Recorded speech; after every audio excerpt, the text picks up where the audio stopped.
Today's story takes place during a Western Marches campaign I ran a few years ago called The Last City. The basic premise was that there was an apocalypse a long time ago, and only a single city managed to survive. And now adventurers from that city were beginning to venture out into the world once more. The Baron of the city had recently been assassinated, and so I thought it would be cool to have an election sort of thing with all the players. A bunch of the NPCs running for the position started giving speeches in the tavern, and the players were all debating who they thought they should elect. Then one of the players gave a speech declaring his intent to run for Baron. I was really not expecting this, but I wasn't too worried at this point because one of the people running was the guy supplying ale to the city, so I was fairly confident that he would get most of the players' votes. The day of the vote came around, and after tallying up all 18 player votes, it was very close between Norkin, Idekin, the ale guy, and the player character cleric named Reverend Quain. Norkin was in the lead by 1 vote, but that wasn't all, because the next step of the process was all of the candidates would make persuasion checks to see how many NPCs in the city they'd be able to persuade from their speeches and stuff. In order for Quain to win, you need to beat Norkin by at least 5. And Norkin got a 17, so you're gonna have to do pretty well if you want to win. I got a 23! After Quain's election, Norkin showed up in the throne room and requested to be made Quain's second in command.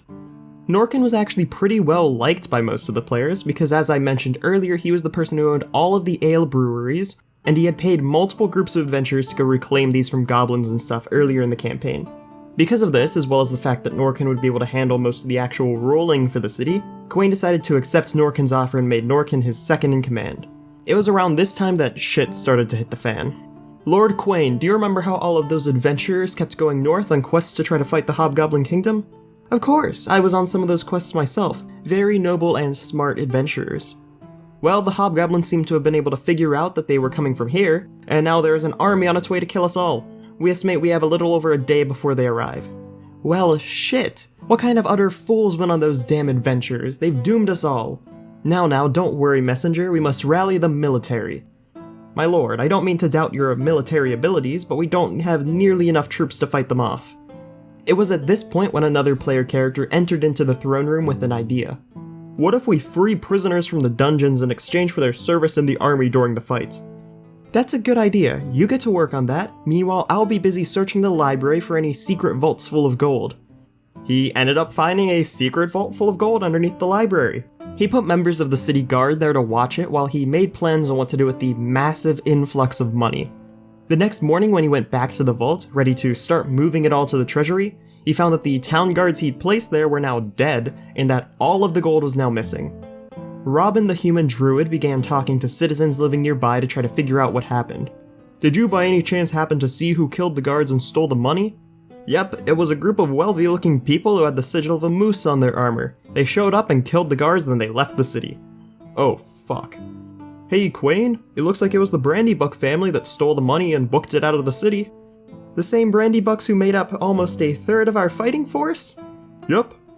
Alright, well if we move fast we might be able to catch up to them and get them to come back to the city to help defend against the Hobgoblins. My lord, the Hobgoblins have arrived and are about to begin their attack. Well, shit. The Baron quickly rallied the remaining troops in the city and prepared for battle.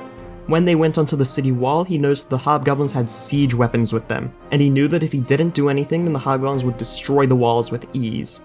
So as the battle began to rage around them, a squad of the most powerful player characters of the campaign went on a mission into the fray to kill the siege weapons and any elite Hobgoblins they found on their way. The battle lasted for almost 4 hours IRL, and it was a very, very close battle. In the end, the city was saved by a roving band of orcs that showed up and attacked the Hobgoblins in the very last moment of the fight. However, during the fight, the city lost all of the northern wall of the city, as well as its entire military other than 27 archers. In the aftermath of the battle, Quain decided to travel up to meet with the orc camp to try to set up an alliance, and the actual mission went really well. They set up a trade deal where the city would provide iron to the orcs, and the orcs would help defend the town, in addition to allowing the city access to the ale breweries that the orcs had taken over. The trouble began on the journey back, because suddenly an assassin shot Quain from the trees, and because of a really fucking lucky roll paired with the extremely weird critical custom rules we were using, the attack literally killed him instantly.